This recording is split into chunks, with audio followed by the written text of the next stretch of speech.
You don't have to be able to play violin, viola, or cello to be able to have killer string arrangements in your songs. So you've written this awesome new song and you think it would sound just so good with a little bit of warm strings in it. You've tried maybe some MIDI electronic strings or some string samples in the past, but now you're ready for something a bit more custom, but you don't quite know how to get the sound the way you imagine it. Hey, I'm Lester J, and I'm actually a pretty terrible strings player myself. I took a string techniques class in college and I played viola and I came pretty close to failing. However, I am a great strings arranger and composer, and there are just a couple of tips that I'd like to pass on to you about how to take your string writing to the next level. There's a lot to cover here, so I decided to break it up into two parts. In this video, I'm going to do a broad overview of the strings family, including some basic and advanced performance techniques that you can use in your songwriting to make your strings sound even better. Then in part 2, I'll show you some tips for writing good string parts that fit together nicely, as well as a neat shortcut trick for how to get your string parts notated in staff paper so your performer can easily read them,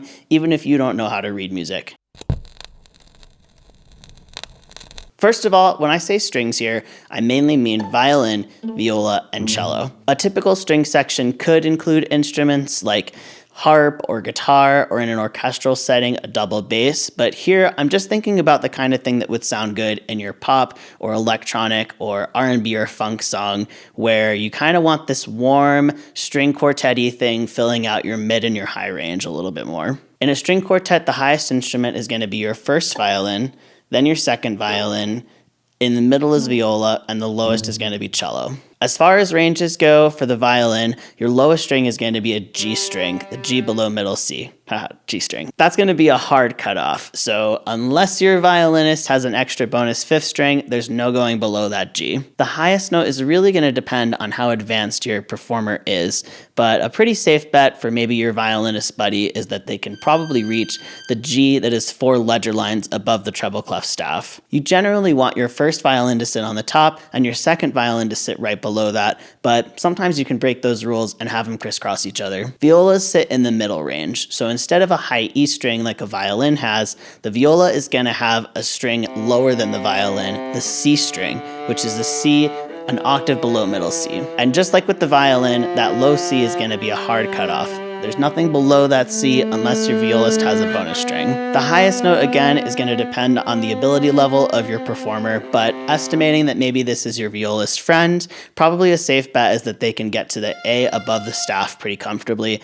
But again, if you have a really advanced performer, they can go higher than that. For the cello, the lowest string is the C below the bass clef staff. This is a C that is an octave below the viola's lowest note. Generally, if you're writing like a pop R&B electronic arrangement, you're going to want to keep your cello in the bass clef staff as it's kind of filling that low mids range. If you do want to go into the treble clef staff, probably the A above middle C is a good place to set as your highest limit for like your buddy friend who plays cello, but again, if you're working with a professional, you can go higher than that. If you do have access to and want to add in a double bass, contrabass, upright bass to your arrangement, a safe and easy thing to do is just to double the cello part, and the double bass will read it an octave down. Something to be aware of here is that the lowest string on a double bass is going to be an E, but a lot of double basses will have a low C extension, or be able to move anything below that E an octave up pretty easily. But generally, if you're writing like a pop, electronic, R&B kind of song, then you probably already have some other instrument covering your bass range, and you might find that this just kind of muddies up your lows unnecessarily. There are some performance techniques that are really common and just fit really well with string instruments. A composer might call sounds that really fit an instrument idiomatic. The first basic thing to know is that there are two main ways to play a string instrument. One is arco, with bowing up and down, and one is pizzicato, where you're plucking at the strings with your fingers. A pizzicato sound is going to be more separated and staccato and is going to have a shorter decay and sound a bit more percussive. Bowed playing is generally going to be more legato and lyrical and connected, although I will show you a technique later on in the video that can make this sound a little bit more disconnected if you want. This is my friend Sam playing violin, by the way. Hi, Sam. Thanks, Sam.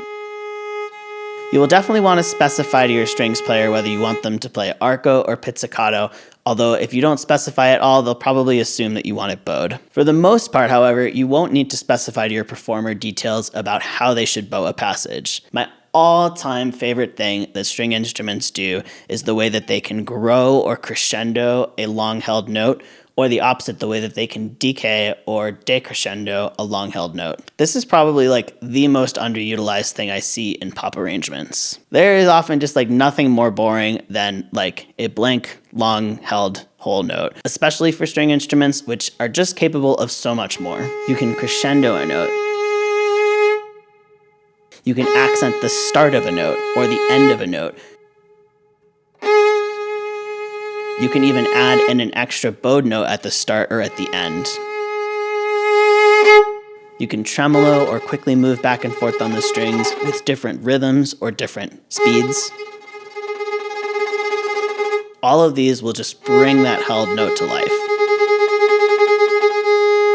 Another very idiomatic string sound is a run. String instruments, and particularly violins, sound great at doing fast, scale-like passages, especially when they're leading into or coming out of a longer held note. Like I mentioned earlier, if you do want to get a more separated kind of sound from a run, you could ask your performer to try it spiccato or brushstroke style. Moving on to some more advanced performance techniques, there are some 20th and 21st century sounds that are considered newer or a bit more out of the box that we call extended techniques. There are so many, but here are just a few of my favorites. The Bartók pits, also sometimes called the snap pits or the nail pits, is when the performer pulls the string fully away from the instrument such that you get a snap sound when the string snaps back in. It's an aggressive pizzicato, and the name comes from composer Béla Bartók, who drew a lot of inspiration from folk music and was one of the first composers to ask for this kind of technique in an orchestral setting. Another extended technique I like a lot is the scratch tone. This is probably most famously associated with composer George Crumb and his absolutely wild string quartet called Black Angels. In this technique, you press down so hard with the bow that you get a scratching kind of sound that sometimes is even unpitched. These last techniques are about the distance from the bridge where the performer is bowing.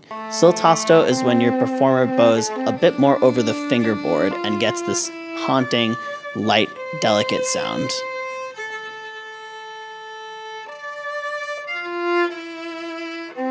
Sul ponticello is the opposite. This is when the performer bows closer to the bridge and it results in this harsh, metallic, harmonically dense sound.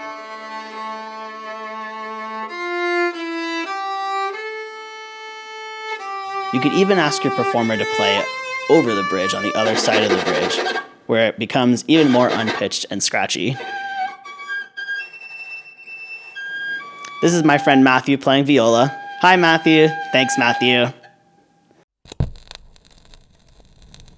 Okay, so now that you know what kinds of performance techniques are idiomatic for string instruments, you're ready to write your string parts. You could go right for playing or writing your string parts with the MIDI instrument in your DAW. If you are going to go that route, I recommend using a string orchestra library that is as close to the recorded sounds as possible, such as the libraries from Spitfire Audio. But unfortunately, electronic string emulations are just not that great sounding. There are a few reasons why, one being that orchestral instruments like strings have a lot of rich harmonic presence in them that is kind of hard to emulate. There's also just a decent amount of sort of unpitched noise that happens when you play an orchestral instrument like a string instrument. It could be the articulation of a bowing, it could be the fingers or the bow on the strings, and it's not something that you'd notice until it was gone, but it's really hard to, again, electronically emulate. Not to mention, you also probably wouldn't be able to take full advantage of all the performance techniques we just talked about through an electronic orchestral string library. They might have, like, for example, some instances of tremolo or crescendo in their held notes, but it's not going to match the subtlety of actually working with another human being performer. It's kind of cool how many ways there are right now actually that you can get connected with a string performer. whether it's through like your Facebook artist community group that you reach out and see who's out there. You could look at a website like Fiverr to hire someone, or even I've seen ads for this thing, Musiversal, where you can hire session musicians. You could even reach out to like a local community college and see if there are any students who are studying strings who are looking for a quick gig. However you choose to do it, once you've found your performer, you're probably going to want to optimize your time together by having sheet music ready for them. So in the next video, I'm going to show you some techniques for how to write string arrangements that make all of the parts sound good together, as well as a cool shortcut for how you can get your string parts easily notated onto staff paper, even if you don't read music. If you're watching this in real time, subscribe to my channel where you'll get notified when the next video comes out next week, or if you're somewhere in the future, it's probably showing up on the page somewhere, so you can just click there and go right to it.